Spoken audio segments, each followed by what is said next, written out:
నమస్తే మిత్రులారా, నేను జర్నలిస్ట్. యాసంగి రాగానే పొలాలు ఎండిపోతాయనే ఊహాగానాలు మన తెలంగాణలో కాంగ్రెస్ వచ్చినప్పటి నుంచి మొదలైంది. కాంగ్రెస్ వచ్చినప్పటి నుంచి కాలువలో నీళ్లు బంద్ అయిపోయినాయి.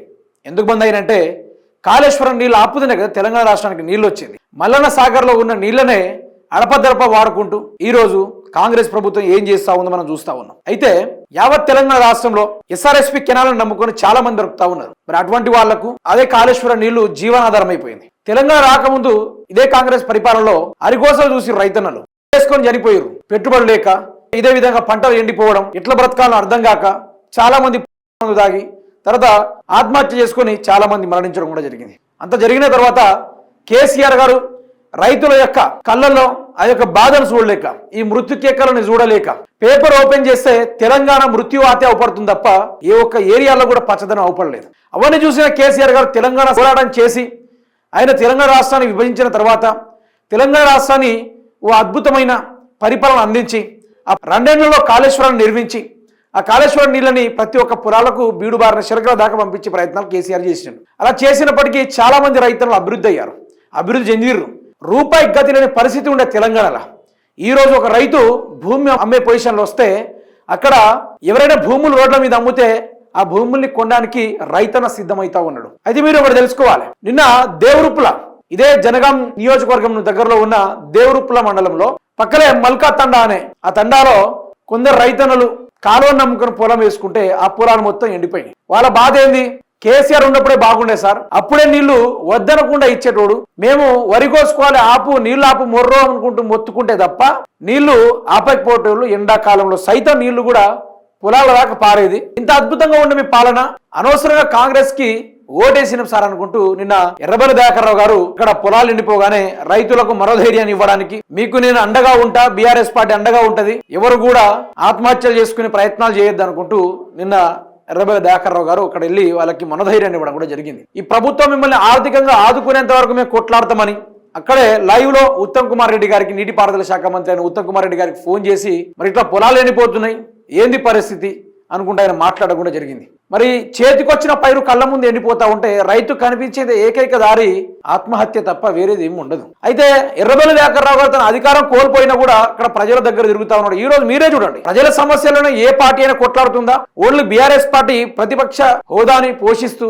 ప్రజల తరపున బ్రహ్మాండంగా కొట్లాడుతూ ఉంది. ఆ యొక్క ప్రజాదరణ చూడలేక కేసీఆర్ కి, కేటీఆర్ కి, మిగతా హరీష్ రావు గారికి విచారణ జరపాలి, వీళ్ళను జైల్లో పెట్టాలని అవి మనం ఆ వాతావరణం కూడా కొన్ని రోజులు చూసాం. ఈ ఆదరణ చూసి తట్టుకోలేక రేవంత్ రెడ్డి ఏం చేశాడు మిత్రులారా? అన్ని అవాట్లు చివాట్లు పేలాడు.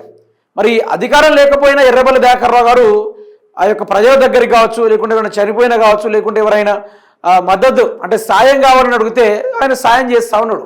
ఇప్పుడు ఈరోజు అధికారంలో ఉన్నా కూడా ఏం చేయలేకపోతున్నారు. అదే పాలగుర్తిలో ఉన్న కాంగ్రెస్ ఎమ్మెల్యే యశస్విని రెడ్డి గారు నిన్న పొలాలు ఎండిపోతుంటే మేడం గారు యాడికి వెళ్ళారో ఒకసారి మీరు కూడా అది గమనించాలి. ఒకసారి ఈ వీడియోని మీరే చూడండి మిత్రులారా, ఒకసారి కంప్లీట్గా చూసే ప్రయత్నం అయితే చేయండి. మొత్తం ఎండిపోయింది, ఏం లేదు అక్కడ.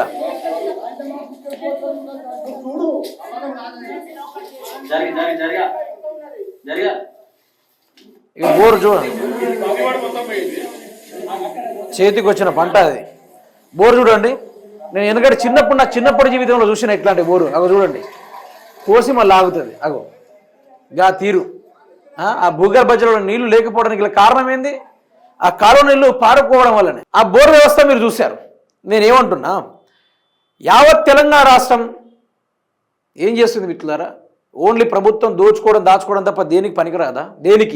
దేనికి కూడా పొలాలు ఎండిపోయినాయి కదా. మరి అక్కడ ఎమ్మెల్యే యశస్విని రెడ్డి గారు, మీకు డబ్బు నా యొక్క జీతం, ప్రతి నెల జీతాన్ని ఈరోజు సామాన్య ప్రజల కోసం ఖర్చు చేస్తా అని చెప్పారు. ఎవరు? మన ఎమ్మెల్యే యశస్విని రెడ్డి గారు. మరి మీరు అభివృద్ధి చేయకున్నా పర్వాలేదు, ఉన్న పొలాలకు చక్కగా నీళ్ళు అందిస్తే ఏమైంది? చక్కగా నీళ్ళు అందియచ్చు కదా. మరి వాళ్ళే రైతులే అంటున్నారు కదా, కర్మకాలి కాంగ్రెస్కి ఓటేశాం, ఇలా వేసిన పాపానికి మా పొలాలు చేతికి వచ్చిన పంట, నోటికాడికి వచ్చిన బువ్వ ఈరోజు నేలపాలైపోయింది. ఈరోజు పశువుల మేతకు ఏర్పడింది. 1000 రూపాయలతోటి ఈరోజు పొలాలను నమ్ముకునే పరిస్థితికి వచ్చింది పశువులకు అనుకుంటూ వాళ్ళు చెప్తా ఉన్నారు. కేసీఆర్ ప్రభుత్వం ఉన్నప్పుడు పుష్కలమైన నీళ్లు ఉండేటిది, ఇప్పుడు సుక్క నీరు కూడా ఉపడతలేదని మాట్లాడుతూ ఉన్నారు. మరి ఎర్రబెల్లి దయాకర్ రావు గారు ఆయన పదవి లేకుండా ప్రజల దగ్గర తిరుగుతూ ఉన్నాడు. మరి ఈరోజు యశస్విని రెడ్డే కావాలి, అమెరికా డాలర్లే కావాలి, ఆ మేడం గారి పరిపాలన చూడాలనుకుంటూ ఓటేసిన పాపానికి ఈరోజు యశస్వి రెడ్డి గారు ఎవరున్నారో తెలుసా? ఒకసారి మీరే చూడండి. ఇక చూడండి, ఇక మీరు చూడండి, మంచి కార్లో దిగిర్రు, ఒక మంచి రీల్స్ అయితే పక్కగా చేసుకుంటారు.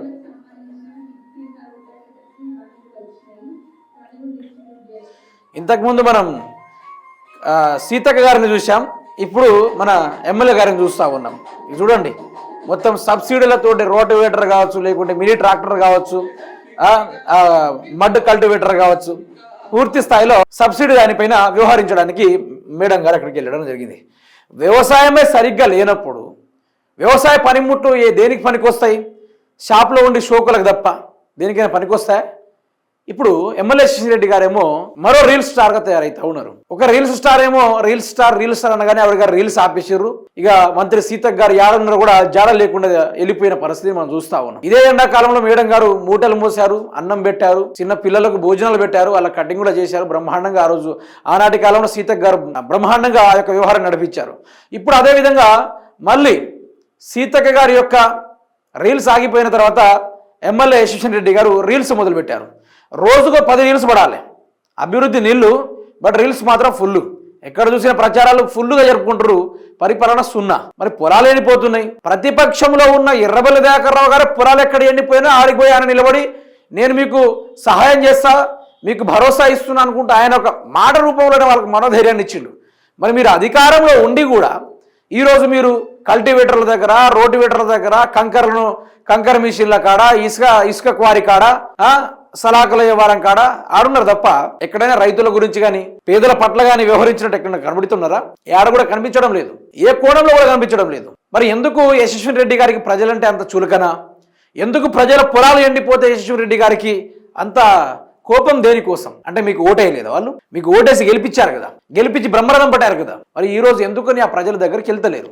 దేనికోసం వెళ్తలేరు? మీరు ప్రజాపాలన అందిస్తాం, ఎవరు కూడా ఏది కూడా అందియకున్నా కూడా మేము బాధ్యతగా అందిస్తాం, మాకు రాష్ట్ర ఖజానాతో సంబంధం లేదు, మేము అమెరికాలో బాగా సంపాదించిన డబ్బు మొత్తం ప్రజలకు పెట్టడానికి మేము సిద్ధంగా ఉన్నామని చెప్తారు. మరి ఝాన్సీ రెడ్డి గారేమో మేము గతంలో ఉన్నప్పుడు మా ట్రస్ట్ ద్వారా కొన్ని వేల కోట్లు ఇచ్చాం అని చెప్తా ఉన్నారు. మరి ఇప్పుడు ఇస్తే ఏమైంది? మరి అప్పుడు ఇచ్చిన మాట ఏందో కానీ ఇప్పుడు మీరు ఇచ్చిర్రో లేదో ఇప్పుడు చూపండి. మరి ఆ పొలాలు ఎండిపోయినాయట. ఒక్కొక్క రైతుకు దగ్గర ఎకరానికి 40,000 చొప్పున వాళ్లకు నష్టపరిహారం జరిగింది. మరి వాళ్ళకు నష్టపరిహారం కింద, పంట పరిహారం నష్టం కింద 40,000 ఇవ్వండి, లేకుంటే 30,000 ఇవ్వండి, మహా అయితే అట్లీస్ట్ ఒక 20,000 ఇవ్వండి. అది కాకుండా 10 రూపాయలని పోయి ఇవ్వండి, ఒక కాఫీ అయినా దాపండి, లేకుంటే ధైర్యంగా ఉండని ఒక నిమ్మరసమైన తాగియండి. అదేం తాగియకుండా మీరేమో పనిముట్ల కాల రీల్స్ చేసుకుంటుంటారు. ఎర్రబడి దాకా పొలాల వండి తిరుగుతాడా? ఇదేనా ప్రజాపాలన? ఇదేనా ప్రజాస్వామ్యం? ఇదేనా? దీనికోసం మీకు ఓటేసారా? ఈరోజు ప్రజలు రబోదిమని మొత్తుకుంటున్నారు, తలగా పలగొట్టుకుంటున్నారు. ఈ రోజు 40,000కు పోవాల్సిన ఆ యొక్క ఒడ్లు ఈరోజు ఆ వరి చేను మొత్తం 1,000 రూపాయలకు గొర్రెలు మేపుకునే అతనికి ఇచ్చేసి ఆ పశువుల మేతకి ఇచ్చడం కూడా జరిగింది. ఇంత ఘోరం జరుగుతూ ఉంటే ఎమ్మెల్యే యశస్వి రెడ్డి గారు ఇది పద్ధతి కరెక్ట్ కాదండి, ఇది పద్ధతే కాదు, అసలు పద్ధతే కాదు. అసలు కల్తీ కాంగ్రెస్ అయిపోయింది. మీరు ఎమ్మెల్యే కాదు కదా, మీరు వార్డ్ మెంబర్ కూడా పనికిరారనేది అక్కడ ప్రజలు తేల్చేస్తూ ఉన్నారు. మీకు ఆ పదవి గొప్ప నాకు తెలిసి, కానీ మరోసారి మీకైతే ఓటేయరు. ప్రజలైతే పిచ్చ క్లారిటీ మీద ఉన్నారు. అందుకనే తొర్రూరురా అసలు కాంగ్రెస్కి ఎట్లా దెబ్బ కొట్టాలని దెబ్బ కొట్టిర్రు. ఇప్పుడు మీకు ఏది అర్థం కాక అధికారం ఉందని ఎక్స్ అఫీషియో ఓటుని వినియోగించి గెలుచుకున్నారు తప్ప మీకు ఇక ఓటేసే నాదుడే ఉండడు అన్నట్టుగా అక్కడ క్లారిటీ అవపడతా ఉంది. కొన్ని సమస్యల దగ్గర మనం పోయి మాట్లాడినప్పుడు వ్యవస్థ కూలిపోతుంది, అక్కడ ఉండే అవకాశం ఉండదు.